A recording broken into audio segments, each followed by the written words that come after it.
అయితే మనం ఇంగ్లాండ్‌లో చూసాము క్రౌడ్ ఫుల్ హౌస్ ఉంటుంది. ఆబ్వియస్లీ కాంపిటీషన్ ఎక్కువ ఉంది. యాహ్! ఇందాక మీరు చెప్తున్నట్టు టీ20 ఫార్మాట్‌కి ఎక్కువ ఇంపార్టెన్స్ అయిపోయింది. ఒక 3 అవర్స్ మూవీ చూసినట్టు ఉంటుంది. అదే టెస్ట్ మ్యాచ్ అంతా throughout the day. I know but ప్లేయర్స్‌కి మాత్రం real life has always been test format. అయితే సుమన్ ఇది గతంలో విరాట్ కోహ్లీ కూడా చెప్పాడు. ఎప్పుడైతే మెయిన్ సిరీస్ ఆస్ట్రేలియా, ఇంగ్లాండ్ లాంటి సిరీస్ 5 టెస్ట్ మ్యాచ్ సిరీస్ ఉంటుందో ఇండియాలో, వెస్టిండీస్, బంగ్లాదేశ్, మీరు వేరే సెకండ్ టైర్ టీమ్స్ అనుకోండి, ఒకవేళ మీరు ఇంటర్నేషనల్ క్రికెట్లో చూస్తే అలాంటి టీమ్స్ తోటి డెఫినెట్లీ మీరు టైర్ 2 సిటీస్లో పెట్టచ్చు. ఫర్ ఎగ్జాంపుల్ క్రికెట్ ప్రమోట్ చేయడానికి గువాహటియో లేకపోతే కటకో లేకపోతే even Vizag for that example అలాంటి సిటీస్లో పెడితే ఇలాంటి మ్యాచెస్లో క్రౌడ్ ఎక్కువ వస్తుంది. కానీ మీరు ఆస్ట్రేలియా, సౌత్ ఆఫ్రికా లేకపోతే ఇంగ్లాండ్ ఎక్కడైతే ఇంట్రెస్ట్ ఎక్కువ ఉంటుందో టెస్ట్ క్రికెట్ చూడడానికి, ఆస్ట్రేలియా ఒకవేళ మీరు చూసుకుంటే ఆస్ట్రేలియాలో ఆడుతున్నప్పుడు వాళ్ళు ఓన్లీ 4 or 5 మేజర్ వెన్యూస్లోనే ఆడతారు. బాక్సింగ్ డే అంటే ఒట్టి మెల్బోర్న్లోనే చూస్తాం. న్యూ ఇయర్స్ టెస్ట్ అంటే ఓన్లీ సిడ్నీలో చూస్తాం. అదే ఫస్ట్ టెస్ట్ గ్యాబోలో ఆడతారు లేకపోతే పర్త్లో ఆడతారు. వాళ్ళకు ఒక ట్రెడిషన్ ఉంది ఆ వెన్యూస్లో. సో పెద్ద టీమ్స్తో ఆడుతున్నప్పుడు మీ you choose your 4 or 5 venues. ప్రతి సంవత్సరం కూడా అదే వెన్యూస్లో ఆడాలి. ఎప్పుడైతే వెస్టిండీస్, శ్రీలంక లేకపోతే బంగ్లాదేశ్ లాంటి టీమ్స్తో ఆడుతున్నప్పుడు 2 మ్యాచ్ సిరీస్ ఉన్నప్పుడు you can go to cities like Cuttack లేకపోతే గువాహటి, వైజాగ్ లాంటి ప్లేసెస్కి ఎక్కువ ఆపర్చునిటీ ఇవ్వచ్చు అలాంటి టీమ్స్తో ఆడుతున్నప్పుడు. అప్పుడు ఎక్కువ మంది క్రౌడ్ వస్తారు ఇలాంటి టీమ్స్తో ఆడుతున్నప్పుడు. పెద్ద టీమ్స్తో ఆడుతున్నప్పుడు if you choose your 5 major cities, అహ్మదాబాద్లో కూడా డెఫినెట్లీ క్రౌడ్ వస్తారు. ఒకవేళ ఇదే మ్యాచ్ ఆస్ట్రేలియాతోనో, ఇంగ్లాండ్తోనో లేకపోతే సౌత్ ఆఫ్రికాతోనో ఆడితే క్రౌడ్ డెఫినెట్లీ వచ్చేవాళ్ళు. And what about day night test matches? చూడండి, ఆబ్వియస్లీ టెస్ట్ మ్యాచ్కి ఇంకోటి వ్యూవర్షిప్ గ్రౌండ్కి రావాలంటే ఎఫెక్ట్ ఏమవుతుందంటే మీకు తెలుసు, ఆఫీస్ అవర్స్ 5 days రావాలంటే, స్కూల్ కిడ్స్ కూడా ఎంకరేజ్ చేయాలంటే, సాయంత్రం పూట రావాలంటే. మనం ఆస్ట్రేలియాలో చూసాం day night test match. India struggle కూడా అయింది పింక్ బాల్ టెస్ట్లో. I think India should have more of pink ball test matches.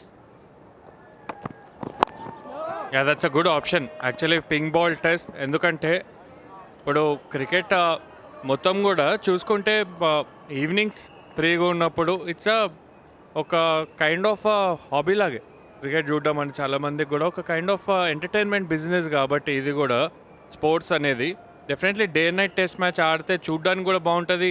Under lights ball ఎక్కువ సీమ్ అవుతుంది, టర్న్ కూడా అవుతుంది, ఇంకా ఫాస్ట్ మూవ్ అవుతుంది గేమ్. టెస్ట్ క్రికెట్ కూడా అట్లీస్ట్ సిరీస్లో ఒక మ్యాచ్ అయితే పెట్టచ్చు pink ball. Start of with ఒక మ్యాచ్ అయితే పెడితే బాగుంటుందేమో పింక్ బాల్. అండ్ ఇంకోటి వ్యూవర్స్కి చెప్పాల్సింది ఏంటంటే, ఈ WTC సైకిల్లో ఓన్లీ 3 టీమ్సే 5 టెస్ట్ మ్యాచ్ సిరీస్ ఆడుతున్నారు. దట్ ఈస్ ఇంగ్లాండ్, ఆస్ట్రేలియా, ఇంకా ఇండియా. మిగతా టీమ్స్ ఫర్ ఎగ్జాంపుల్ బంగ్లాదేశ్ని తీసుకోండి మీరు. ఈ 4 WTC సైకిల్స్లో ఇంతవరకు జరిగింది, వాళ్ళు ఇంతవరకు 3 టెస్ట్ మ్యాచ్ల సిరీస్ ఆడిందే లేదు. ఓన్లీ 3 టీంలే ఆడుతున్నారు. I think it will come down to sponsors కూడా కదా. సో మనం ఇప్పుడు క్రికెట్ ఎట్లా అయిపోయింది అంటే ఒక కమర్షియల్ వాల్యూ ఉండాలి. ఇప్పుడు ఇండియా, ఇంగ్లాండ్ ఆడుతుంది 5 టెస్ట్ మ్యాచ్ సిరీస్ అంటే ఒక కమర్షియల్ వాల్యూ ఉంటుంది, స్పాన్సర్స్ ఉంటారు. అది డెవలప్ అవ్వాలి అంటే వేరే దేశాలు కూడా స్ట్రాంగ్ అవ్వాలి. బంగ్లాదేశ్, వెస్టిండీస్, శ్రీలంక ఈ టీమ్స్ టెస్ట్ టీమ్స్ స్ట్రాంగ్ అవుతే డెఫినెట్లీ వాల్యూ పెరుగుతుంది test cricket. But ICC has to find a solution. ఇప్పుడు 10 టీంలు ఉంటాయి, 10 టీంలు స్ట్రాంగ్ ఉండవు. ఏదో ఒక 5-6 టీమ్స్ డెఫినెట్లీ వీక్ ఉంటే you have to find a solution. అది డే నైట్ టెస్ట్ మ్యాచెసా, లేకపోతే ఈ మధ్య అంటున్నారు 4 day టెస్ట్ మ్యాచ్ చేస్తా అని చెప్పేసి, దానికి solution what you think about that 4 day? I think more than that మనము పొద్దున కూడా మాట్లాడడం, 2 గ్రూప్స్గా డివైడ్ చేయాలి టెస్ట్ మ్యాచెస్ కూడా.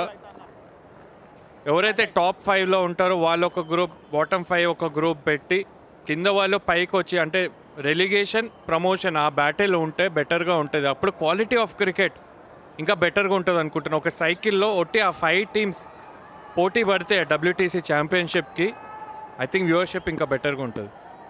చాలామంది అంటున్నారు they are supporting this system, tier system అని చెప్పేసి. బట్ డెఫినెట్లీ మీరు 2 టెస్ట్ మ్యాచ్లు ఆడినప్పుడు ఒక డిసడ్వాంటేజ్ అనేది ఉంటుంది ఆ టీంకి. అండ్ అన్ఫార్చునేట్లీ స్పాన్సర్స్ ఇష్యూ, చాలా విషయాలు ఉన్నాయి. చాలామంది ఆ 4 day టెస్ట్ మ్యాచ్ కూడా డిబేట్ నడుస్తుంది, చేయాలా లేదా అని చెప్పి. డూ యూ థింక్ టింకర్ చేయాలా టెస్ట్ మ్యాచ్ ఫార్మాట్? నా ఒపీనియన్లో అయితే 5 day టెస్ట్ మ్యాచ్ బెటర్ ఏమో సుమన్. ఎందుకంటే ఇంగ్లాండ్లో అయిన 5 టెస్ట్ మ్యాచ్ సిరీస్ దానికన్నా ముందు కూడా చూస్తే ఆస్ట్రేలియాలో జరిగిన సిరీస్ అన్నీ కూడా ఆల్మోస్ట్ 5 డే దాకా వెళ్ళింది. అన్నీ కూడా నెయిల్ బైటింగ్ ఫినిషెస్ అయినాయి. ఐ థింక్ అది ఇప్పుడే టింకర్ చేయడం అంత కరెక్ట్ కాదనుకుంటున్నా. హై స్కిల్ టీమ్స్ ఉన్నప్పుడు 5 టెస్ట్ మ్యాచెస్ 5 డేస్ వెళ్తే అది చూసే మజా వేరుంటుంది. 4 డే అయినప్పుడు కొంచెం గేర్స్ మారుస్తారేమో, ఇంకా ఫాస్ట్గా ఆడతారేమో, చూడడానికి బాగుంటుందేమో. కానీ ఈ 5 డేస్లో ఉన్న స్కిల్, ఆ టెంపర్మెంట్ మీకు 4 డేస్లో కనబడదు. నిజంగానే ఆ మజానే టెస్ట్ మ్యాచెస్లో 5 డేస్